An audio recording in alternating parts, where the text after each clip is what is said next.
Welcome back to Movies TV Mad. Of course, you can follow me on Twitter at Movies TV Mad, and welcome to Monday's edition of the Doctor Who Daily, where we're looking back, not really reviewing, but looking back, and I think you'd rather an opinion piece video on the Village of the Angels, episode 4 of Doctor Who Flux, rather than me going step by step back into the episode, because let's face it, if you know me, you know I've already forgotten most of the bloody episode.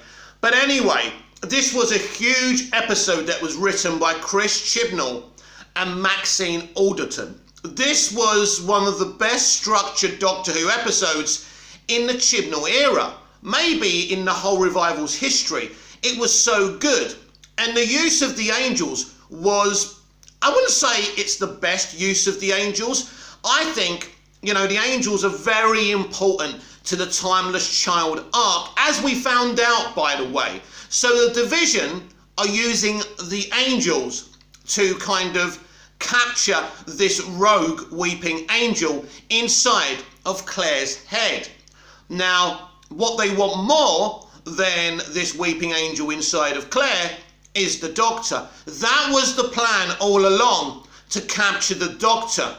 But why did the Division want the Doctor more than this rogue kind of weeping angel? I think that's a very interesting thing to explore and discuss. It was underlined that the Doctor has worked with the Division before, something we already known, but the Doctor was told this face to face, and she didn't like that revelation. Now, what people don't seem to get about, you know, what it means that the Doctor is now a weeping angel. The Doctor's not necessarily, the Doctor is now, has been captured by the Division. So in episode 5, we should actually see some revelations. Now, I don't expect him to reveal a great deal in this episode, because I think he'll leave all his reveals to episode 6. I think that will probably be an extended episode, a bit like what he did with the Timeless Children. That's where all the reveals happened. So it's very interesting, but she is gonna come face to face with the Division, because the angels have now got her. That's what they were tasked to do. We also found out that the angels are cruel and they enjoy doing what they do. And so, I loved this episode. I think this was brilliant. It was also kind of a standalone episode again. It's a standalone episode that deals with the Timeless Children arc, because the Flux is the Timeless Children arc. Because at the end of the day, the Division have put the Flux into the universe purposely. So again, we ask the question, who are the Division? Here's my theory. I think the Doctor started the Division. I think the Doctor wiped their own mind, let's call them there, right?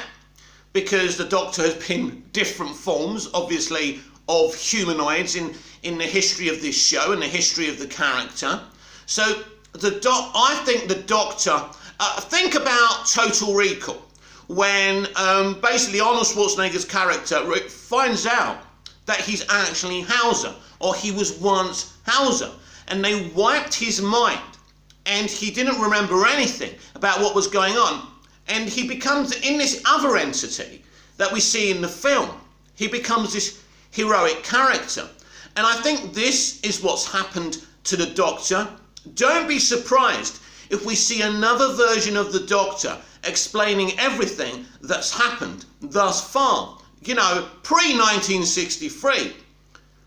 A lot of people, including me, have criticised Chris Chibnall at the way he's gone at his era of Doctor Who. Look, Chibnall isn't very good at standalone episodes. I think he finds it all very, very boring. He likes to get to the crux of the matter. He didn't really get to the crux of the matter in season 11. That's your Star Wars New Hope. But when we get to season 12, his Empire Strikes Back, that's when things start getting revealed. There's no question, Chibnall has created through the Timeless Child arc a high concept. The Division is a great concept, and it's intrigued the hell out of me. And this is why When I saw the Timeless Children and everyone else was losing their minds and shit around me, I was saying, calm the fuck down. Wait for all of this to play out. And if you still hate it, fair enough. You can't judge a piece of food until you've tasted it completely, right? You can't look at it and say, well, that looks disgusting, I'm not going to eat it. Otherwise, you have no right to advise people whether it's a good piece of food or not. And it's like the Timeless Children episode. Everyone lost their shit. Mainly the fandom menace and the Not My Doctor lot. Of course, it forwarded what they were saying all along. But what we're seeing now through this episode, Village of the Angels, is high concept storytelling. And Chibnall has been found wanting in the lack of characterizations of his companions and his doctor. But in terms of a high concept, he has nailed it. And this episode underlines that. Now again, it's no accident that Maxine Alderton comes in for another episode and it's a nailed on classic. She's very good. So how does the structure work of Chibnall working with another writer?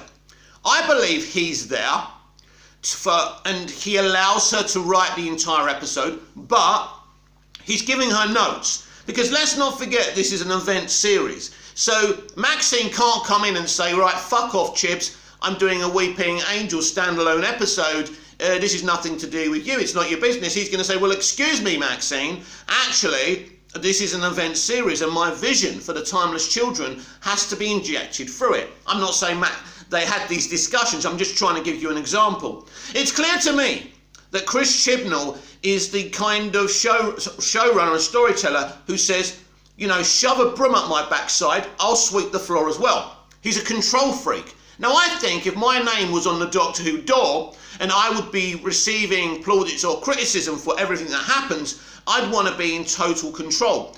It might not be the best way to run a television show, but at the end of the day, Kevin Feige does it with the MCU. Yeah, other people write it, other people direct the episodes, but it's him who puts in the arc and the tone of what he wants for the MCU via these films. And this is what Chris Chibnall's doing via the Timeless Children arc. So I'm quite sure that Maxine wrote this episode. But when you've got such a well-structured episode like this, it's not just about the writing, it's the editing. It's how you decide. It's how you decide what comes in where. It's like a jigsaw puzzle. So Chris would have sat there with the editor, as I have in the past. And, you know, you say to them, right, I want this here, this there. How about we change it? We swap these scenes around. So it's not just about the writing. When you see something, when you see a film or a television episode, it's not just about the writing. It's about how something's edited, the music, the tone of the music, everything. It all goes together. And this episode, via its writing from Maxine and Chris, and the editing, really works. I must admit, I enjoyed the character of Belle this week a lot more than last week. Because last week it was like, right, I'm a strong woman. I'm going to prove I'm a strong woman. This week she was allowed to breathe. She went on this planet, she met this really interesting, good character, this guy who was portrayed really well by the actor, and he takes Belle to this group of people, and we see one of the villains of this series of the Flux, and the female Ravager, is luring people to this passenger thing, which is obviously a bad thing. Now, Belle informs this person, this is not your salvation.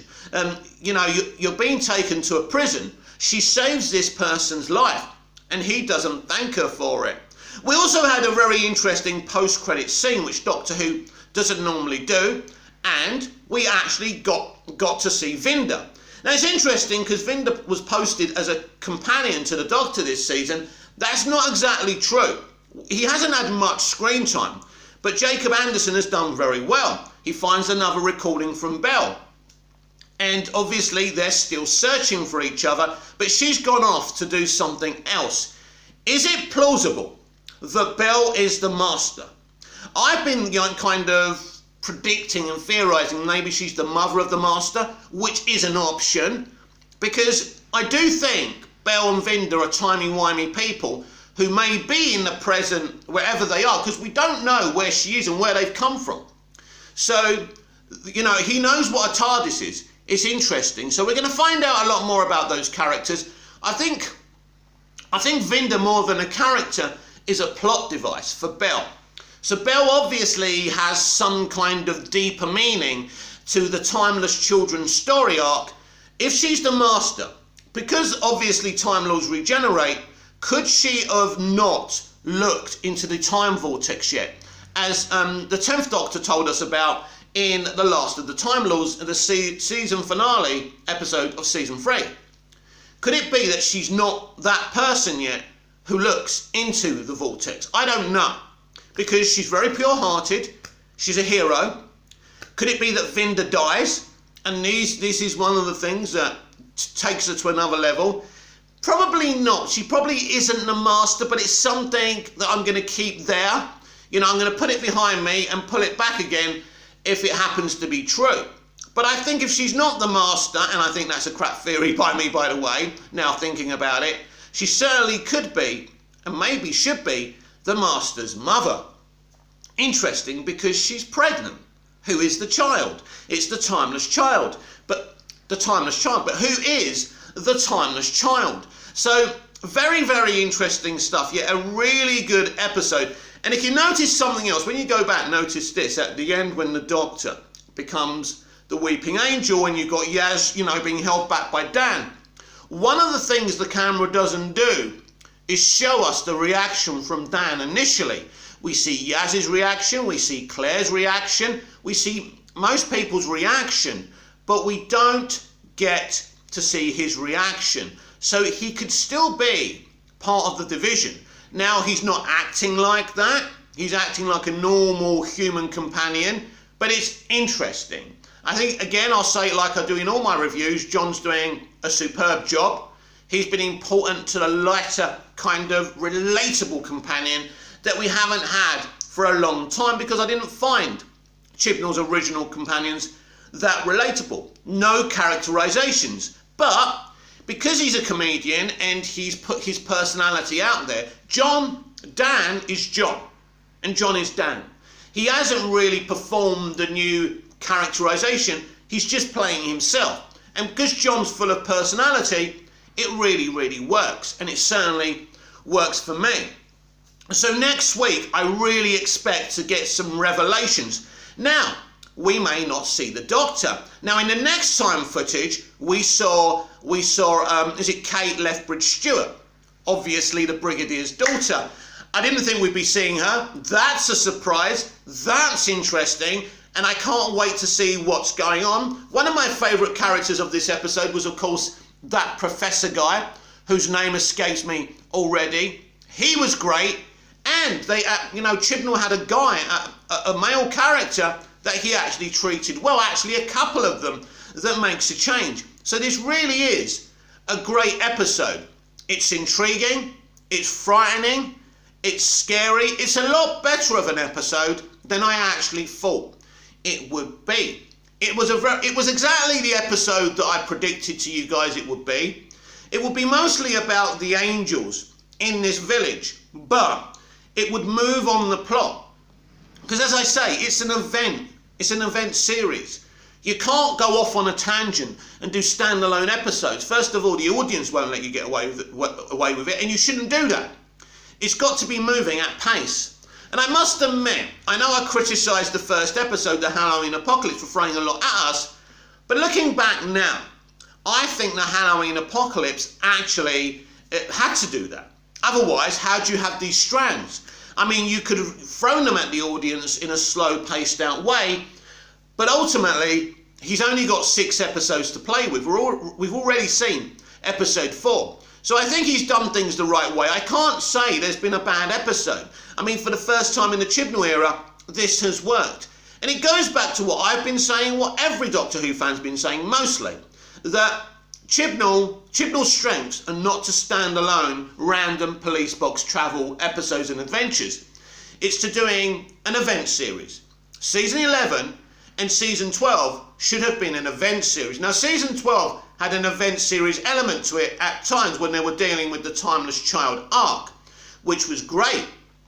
When he has to deal with the standalone episodes, you can tell he really can't be bothered. And to think that season 11 really was it was all standalone apart from one mention of the Timeless Child, a throwaway line. And that was it. I think we all knew that was going to be the Chibnall arc, but he didn't deal with it again.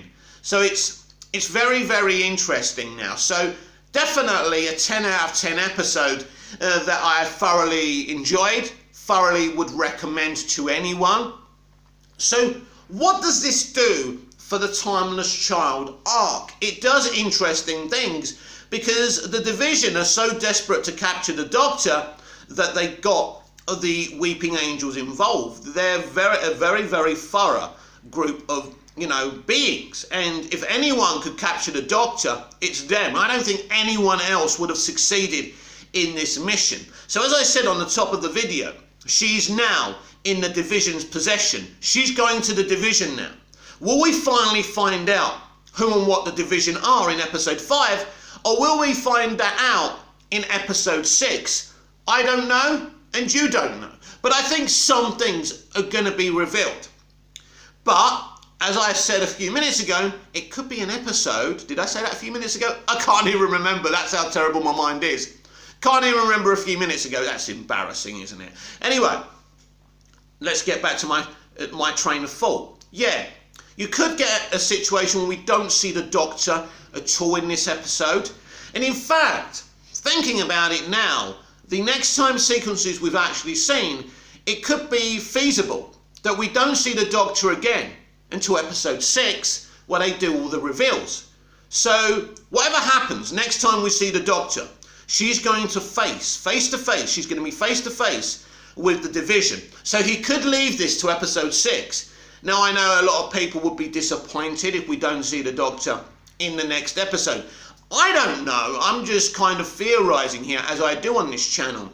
But yeah, I think also, when Chibnall's era is said and done, I think we're all going to appreciate season 11 a lot more than we do right now.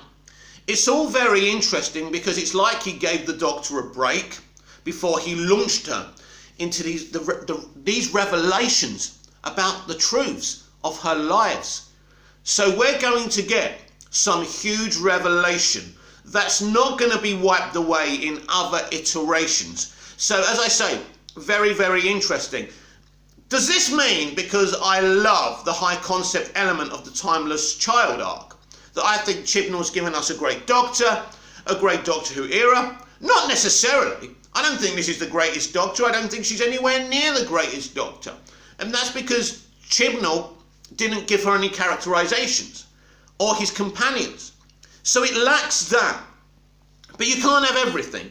Where it lacks personality, it gives you, as I've already said, high concept, the Division, the Timeless Child, the Fugitive Doctor.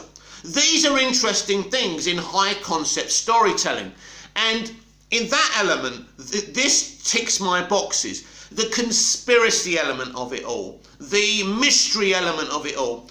We thought all these years we knew exactly who the Doctor was. Ran away from Gallifrey with his granddaughter because he just didn't want to be there. He didn't want to just observe the universe, he wanted to take part in it. And that was it.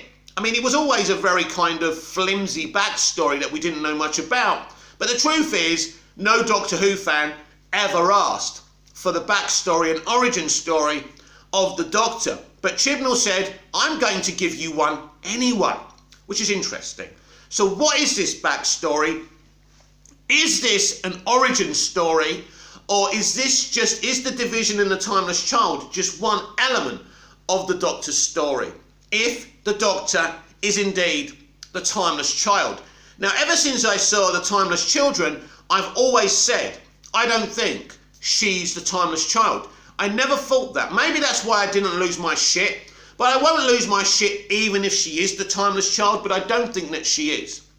The more and more I look at it now, this is the Master's story. Will the Master turn up in Doctor Who Flux? Yes, I think he will. Again, I could be wrong. I think it's a probably, he did it last year, didn't he? He introduced him in the first couple of episodes.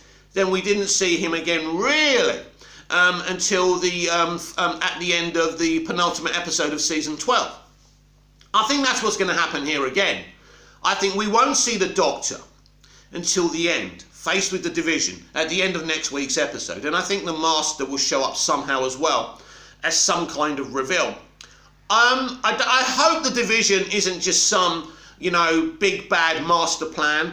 That would be disappointing, but it depends how it's executed. So what do you think of the Village of the Angels? I loved it. I'm enjoying Doctor Who Flux, but please let me know in the comments down below what you think. This has been the Doctor Who Daily. I'm Mick, your host with the most. Just ask your girlfriends and your wives. Like, comment, subscribe, comment down below, of course, and hit the subscription key and all of that, and hit the notification bell so you never miss this perfection. And I'll be back tomorrow with even more Doctor Who Daily. Until then, goodbye.